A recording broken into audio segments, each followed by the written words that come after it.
ಎಲ್ರಿಗೂ ನಮಸ್ಕಾರ. ಮತ್ತೊಂದು ಹೊಸ ರೆಸಿಪಿಯೊಂದಿಗೆ ಬಂದೀನಿ. ಸ್ಪೆಷಲ್ ಆದ ರೆಸಿಪಿ ಇದು. ಉಪ್ಪಿನಕಾಯಿ ರೆಸಿಪಿ ಅಂತ ಇದನ್ನು ನೋಡಿದ ತಕ್ಷಣ ನಿಮ್ಮೆಲ್ಲರಿಗೂ ಗೊತ್ತಾಗಿರ್ಬೋದು. ಆದರೆ ಉಪ್ಪಿನಕಾಯಿ ಹಾಕಿ ಒಂದು 10-15 ದಿನದವರೆಗಾದರೂ ತಿನ್ನೋಕ್ಕೆ ಬರಲ್ಲ. ನಾನು ಹಿಂಗೆ ಮಾಡಿದ ತಕ್ಷಣ ಮಾಡೋಕ್ಕೂ 5 ನಿಮಿಷ, ತಿನ್ನೋದು 5 ನಿಮಿಷದಲ್ಲೇ ತಿನ್ಬೋದಾದ ರೆಸಿಪಿ ತೋರಿಸ್ತೀನಿ. ಬರ್ರಿ. ಮೊದಲಿಗೆ ಶ್ರೀದೇವಿ ರೆಸಿಪೀಸ್ VNYTಗೆ ಎಲ್ಲರಿಗೂ ಸ್ವಾಗತ. ಈ ರೆಸಿಪಿ ಏನಾದರೂ ನಿಮ್ಗೆ ಇಷ್ಟ ಆದರೆ ಒಂದು ಲೈಕ್, ಶೇರ್, ಕಮೆಂಟ್ ಮಾಡಿರಿ ಪ್ಲೀಸ್. ನನ್ನ ಚಾನಲ್ನ ಏನಾದರೂ ಸಬ್ಸ್ಕ್ರೈಬ್ ಮಾಡ್ಕೊಂಡಿಲ್ಲ ಅಂದರೆ ನೀವು ಸಬ್ಸ್ಕ್ರೈಬ್ ಮಾಡ್ಕೊಂಡು ನೋಡಿರಿ. ಸ್ಕಿಪ್ ಮಾಡಿದೆ ನೋಡಿರಿ. ನಿಮ್ಮ ಫ್ರೆಂಡ್ಸು, ಫ್ಯಾಮಿಲಿಗೆಲ್ಲರಿಗೂ ಇದನ್ನು ಶೇರ್ ಮಾಡಿರಿ. ಎಲ್ಲರಿಗೂ ನೋಡೋಕ್ಕೆ ಹೇಳ್ರಿ.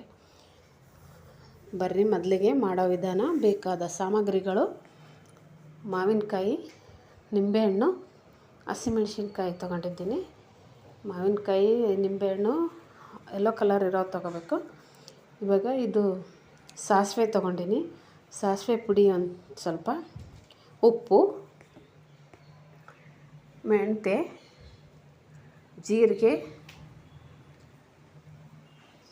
ಸೋಪು, ಮೆಣಸು, ಅಜ್ವಾನ್, ಎಣ್ಣೆ, ಅಚ್ಕಾರದ ಪುಡಿ, ಅರಿಶಿನ ಪುಡಿ. ಮಾಡೋ ವಿಧಾನ: ಮೊದಲಿಗೆ ಮಾವಿನಕಾಯಿ ಒಂದು 4-5 ತೊಗೊಳ್ಬೇಕು. ಒಂದು ನಿಂಬೆಹಣ್ಣು ನಿಮ್ಗೆ ಎಷ್ಟು ಬೇಕು ಅಷ್ಟು ನಿಂಬೆಹಣ್ಣು ತೊಗೊಳ್ರಿ. ನಾನು ಇಷ್ಟಿತ್ತು ಮನೇಲಿ ತೊಗೊಂಡಿದ್ದೀನಿ. ಇದೆಲ್ಲ ತೊಳೆದು ಈ ಥರ ರೆಡಿ ಮಾಡಿ ಇಟ್ಕೊಂಡಿನಿ. ನಿಂಬೆಹಣ್ಣು ಯೆಲ್ಲೋ ಕಲರ್ ಇರೋ ತೊಗೊಳ್ರಿ, ಗ್ರೀನ್ ಕಲರ್ ತೊಗೋಬೇಡ್ರಿ. ಇವಾಗ ಹಸಿಮೆಣ್ಸಿನ್ಕಾಯಿನ ತೊಳೆದೆಲ್ಲ ವಾಶ್ ಮಾಡಿ ಇಟ್ಕೊಂಡಿದ್ದೆ. ಮೆಣಸಿನ್ಕಾಯಿನ ಈ ಥರ ನಡಬರ್ಕ ಸೀಳಿಬಿಟ್ಟು ಈ ಥರ ರೆಡಿ ಮಾಡಿ ಇಟ್ಕೊಂಡಿನಿ. ಇವಾಗ ನಿಂಬೆಹಣ್ಣು ಈ ಥರ ಕಟ್ ಮಾಡ್ಕೊಳ್ಳೋಣ. ಇಷ್ಟಿಷ್ಟು ದೊಡ್ಡ ಬೇಕಾದರೂ ಹಾಕ್ಕೋಬೋದು. ನಾನಿಷ್ಟು ಒಂದು ನಿಂಬೆಹಣ್ಣಲ್ಲಿ 4 ನಿಂಬೆಹಣ್ಣು ಮಾಡ್ತಾ ಇದ್ದೀನಿ. ಇಷ್ಟು ನಿಂಬೆಹಣ್ಣನ್ನು ಕಟ್ ಮಾಡಿ ಇಟ್ಕೊಂಡೀನಿ. ಮಾವಿನಕಾಯಿ ಸಣ್ಣ ಸಣ್ಣ ಕಟ್ ಮಾಡ್ತೀವಲ್ಲ, ಅದರಲ್ಲಿ ಗೊತ್ತಾಗಲ್ಲ ಅಂತ ಇಷ್ಟು ದೊಡ್ಡ ಸೈಜ್ ಇವನ್ನ ಕಟ್ ಮಾಡಿದ್ದೀನಿ. ಇವಾಗ ಮಾವಿನಕಾಯಿನ ಇದನ್ನು ಹಿಂದಿನ ತೊಟ್ಟು ತೆಗೆದುಬಿಟ್ಟು ಈ ಥರ ಕಟ್ ಮಾಡ್ಕೊಂಡು ಸಣ್ಣ ಸಣ್ಣ ಪೀಸ್ಗಳಾಗಿ ಕಟ್ ಮಾಡಿಬಿಡ್ಬೇಕು. ಇವಾಗ ನೋಡಿ, ಇಷ್ಟು ಇದನ್ನು ನಿಂಬೆಹಣ್ಣು, ಮಾವಿನಕಾಯಿ, ಹಸಿಮೆಣ್ಸಿನ್ಕಾಯಿನ ಈ ಥರ ಕಟ್ ಮಾಡಿ ರೆಡಿ ಮಾಡಿ ಇಟ್ಕೊಂಡಿದ್ದೀನಿ. ಇವಾಗ ಮೊದಲಿಗೆ ಉಪ್ಪು ಹಾಕೋಣ. 1-2 ಸ್ಪೂನಷ್ಟು ಉಪ್ಪು ಹಾಕ್ತಾಯಿದ್ದೀನಿ. ಸ್ವಲ್ಪ ಅರಿಶಿನ, 1-1.5 ಸ್ಪೂನಷ್ಟು ಖಾರ ಹಾಕಿ ಇದನ್ನೆಲ್ಲ ಇವಾಗ ನಿಮಗೆ ಎಷ್ಟು ಬೇಕೋ ಅಷ್ಟು ನೋಡಿ ಹಾಕ್ಯಾರಿ. ಇವಾಗ ಇದನ್ನೆಲ್ಲ ಚೆನ್ನಾಗಿ ಮಿಕ್ಸ್ ಮಾಡಬೇಕು. ಇದು ಎಲ್ಲ ಕಾಯಿಗೆ ಉಪ್ಪು, ಅರಿಶಿನ, ಖಾರ ಎಲ್ಲ ಮಿಕ್ಸ್ ಆಗಂಗೆ ಕಲಿಸ್ಬೇಕು. ದೊಡ್ಡ ಪಾತ್ರೆ ತೊಗೊಳ್ಳಿ, ನಾನು ಇದರಲ್ಲೇ ಕಲಿಸಿದ್ದೀನಿ. ಇಷ್ಟು ರೆಡಿ ಆಯಿತು. ಇದನ್ನು ಈ ಕಡೆ ಎತ್ತಿಟ್ಬಿಡೋಣ. ಇವಾಗ ಗ್ಯಾಸ್ ಆನ್ ಮಾಡ್ಕೊಂಡು ಒಂದು ಪಾತ್ರೆ ಇಟ್ಟಿದ್ದೀನಿ. ಅದರಲ್ಲಿ ಸಾಸಿವೆ 1-2 ಸ್ಪೂನಷ್ಟು ಸಾಸಿವೆ ಹಾಕ್ತೀನಿ. ಆಮೇಲೆ 1 ಸ್ಪೂನು ಮೆಂತ್ಯ. ಇದನ್ನು ಚೆನ್ನಾಗಿ ಸ್ವಲ್ಪ ಬಿಸಿ ಆಗೋವರೆಗೆ ಕೈ ಆಡಿಸ್ರಿ. ಸ್ವಲ್ಪ ಬಿಸಿ ಆದ ತಕ್ಷಣ ಜೀರಿಗೆ, ಮೆಣಸಿನಕಾಳು, ಅಜ್ವಾನ, ಸೋಪು ಇದನ್ನೆಲ್ಲ ಹಾಕಿ ಸ್ವಲ್ಪ ಘಮ ಬರೋವರೆಗೆ ಹುರ್ಕೋಬೇಕು. ಇದನ್ನು ಎಣ್ಣೆ ಹಾಕೋದು ಬೇಡ, ಡ್ರೈ. ನೋಡಿ, ಇಷ್ಟು ಇವಾಗ ಹುರಿದದ್ದಾಯಿತು. ಇದನ್ನು ತೆಗೆದು ಸ್ವಲ್ಪ ತಣ್ಣಗಾದ್ಮೇಲೆ ಮಿಕ್ಸಿ ಜಾರಲ್ಲಿ ಹಾಕ್ಕೊಂಬಿಡೋಣ. ಇದು ಪೂರ್ತಿ ನುಣ್ಣಗಾಗೋದೇನು ಬೇಡ, ಸ್ವಲ್ಪ ತರ್ತರಿಯಾಗಿರಲಿ. ಇವಾಗ ಈ ಕಡೆ ಗ್ಯಾಸ್ ಆನ್ ಮಾಡಿ ಇನ್ನೊಂದು ಪಾತ್ರೆ ಇಟ್ಟಿದ್ದೀನಿ. ಅದಕ್ಕೆ ಸ್ವಲ್ಪ ಎಣ್ಣೆ ಹಾಕಿ, ಎಣ್ಣೆ ಬಿಸಿ ಆದಮೇಲೆ ಸಾಸಿವೆ ಹಾಕಿದ್ದೀನಿ. ಈ ಸಾಸಿವೆ ಸ್ವಲ್ಪ ಚಟ್ಪಟ್ ಅನ್ನೋವಾಗ ಮೆಂತ್ಯದ ಕಾಳು ಹಾಕೋಣ.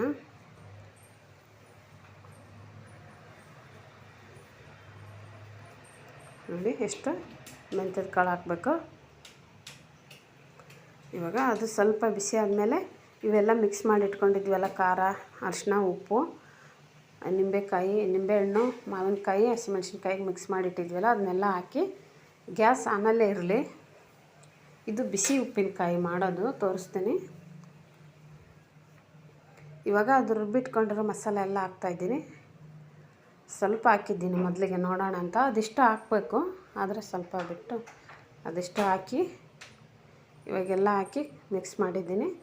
ಅದು ನಿಂಬೆಹಣ್ಣಲ್ಲಿ ಇದು ಎಲ್ಲ ಮಾವಿನಕಾಯಿ ಎಲ್ಲ ಕಲಸಿಟ್ಟಿದ್ವೆಲ್ಲ ಸ್ವಲ್ಪ ನೀರು ಬಿಟ್ಕೊಂಡಿರ್ತದೆ. 5 ನಿಮಿಷ ಇಟ್ಟರೆ ಆ ನೀರು ಹಾಕಿದ್ದೀನಿ. ಹಾಕಿ ಗ್ಯಾಸ್ ಆನ್ ಇರಲಿ. ಇದು ಸ್ವಲ್ಪ ಕುದಿಬೇಕು. ಅರ್ಜೆಂಟ್ 5 ನಿಮಿಷದಲ್ಲಿ ತಿನ್ನೋಕೆ ರೆಡಿ ಅನ್ನಲ್ಲ. ಬಿಸಿ ಉಪ್ಪಿನಕಾಯಿ ಮಾಡೋಕ್ಕೆ ತೋರಿಸ್ತಾ ಇದ್ದೀನಿ. ಸ್ವಲ್ಪ ಉಪ್ಪು ಕಡಿಮೆ ಅನ್ನಿಸ್ತು, ಇನ್ನೊಂಚೂರು ಉಪ್ಪು ಹಾಕೋಣ. ಇವಾಗ ಎಲ್ಲ ಮಿಕ್ಸ್ ಮಾಡಿ ಕುದೀತಾ ಇರಲಿದ್ದು ನೋಡಿ, ಹಿಂಗೆ ಕುದಿಬೇಕು ಚಾರು. ಈ ಥರ ಕುದಿಯುವಾಗ ಸ್ವಲ್ಪ ಸಕ್ಕರೆ ಹಾಕಿದ್ದೀನಿ, ಒಂಚೂರು ಸಕ್ಕರೆ ಹಾಕಿ ಈ ಥರ ಮಿಕ್ಸ್ ಮಾಡ್ಕೊಳ್ಳಿ. ನೋಡಿ, ಒಂದು 5 ನಿಮಿಷದಲ್ಲೇ ರೆಡಿ ಆಗುತ್ತಿದ್ದು, ಜಾಸ್ತಿ ಟೈಮ್ ಏನು ತಗೊಳ್ಳಲ್ಲ.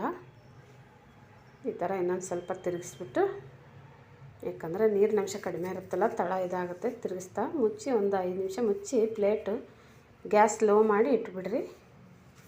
ನೋಡಿ, ಇವಾಗ ತೆಗೆದ್ರೆ ಈ ಥರ ರೆಡಿ ಆಯಿತು. ಬಿಸಿ ಬಿಸಿ ಉಪ್ಪಿನಕಾಯಿ. ಇವಾಗ ಲಾಸ್ಟಲ್ಲಿ ಸಾಸಿವೆ ಪುಡಿ ಉರಿದೇ ಇರೋ ಹಾಗೆ ರುಬ್ಬಿರ್ತೀವಲ್ಲ, ಪೌಡ್ರ್ ಮಾಡ್ಕೊಂಡು ಇಟ್ಕೊಂಡಿರ್ತೀವಲ್ಲ, ಅದನ್ನು ಹಾಕೋಣ. ಇವಾಗ ಇದು ಸಾಸಿವೆ ಪುಡಿ, ಉರಿಯೋದಿಲ್ಲ ಇದು, ಹಂಗೆ ಪುಡಿ ಮಾಡಿ ಇಟ್ಕೊಂಡಿರೋದು. ಅದೆಲ್ಲ ಮಸಾಲೆ ಹುರಿದು ಪುಡಿ ಮಾಡಿಟ್ಟಿರೋದು ಮೊದಲಿಗೆ ಹಾಕಿದ್ದೀನಿ. ಇವಾಗ ಲಾಸ್ಟ್ಗೆ ಉರಿಲಾರ್ದ ಸಾಸಿವೆ ಪುಡಿ ಒಂದು 2 ಚಮಚ ಹಾಕಿ ಇದನ್ನೆಲ್ಲ ತಿರುಗಿಸ್ಕೋಬೇಕು.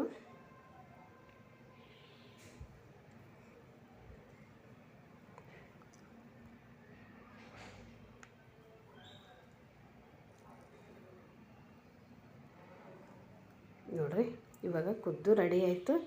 ಬಿಸಿ ಬಿಸಿ ಅನ್ನ, ಸಾರು, ಉಪ್ಪಿನಕಾಯಿ ಊಟ ಮಾಡಿದರೆ ನೋಡಿ, ಹಂಗೆ ಇದನ್ನು ನೋಡ್ತಾ ಇದ್ರೇ ಹಂಗೆ ತಿನ್ನಬೇಕಂತ ಅನ್ನಿಸ್ತಾಯಿದೆ. ಎಷ್ಟು ಚೆನ್ನಾಗಿರೋ ರೆಸಿಪಿ ರೆಡಿ ಆಯಿತು. ಈ ರೆಸಿಪಿ ನಿಮ್ಗೆ ಇಷ್ಟ ಆದರೆ ಒಂದು ಕಮೆಂಟ್, ನೀವು ಒಂದು ಸಲ ಟ್ರೈ ಮಾಡಿರಿ, ಹೇಗಿತ್ತಂತ ಕಮೆಂಟ್ ಹಾಕ್ರಿ. ನಿಮ್ಮ ಫ್ರೆಂಡ್ಸು ಫ್ಯಾಮಿಲಿಗೆ ಎಲ್ಲರಿಗೂ ಶೇರ್ ಮಾಡಿರಿ. ಸಬ್ಸ್ಕ್ರೈಬ್ ಮಾಡ್ಕೊಂಡು ನೋಡಿರಿ. ನಾನು ಹಾಕೋ ವಿಡಿಯೋಗಳೆಲ್ಲ ನೋಡಿ ಸಪೋರ್ಟ್ ಮಾಡಿರಿ ನನ್ನ ಚಾನಲ್ಗೆ.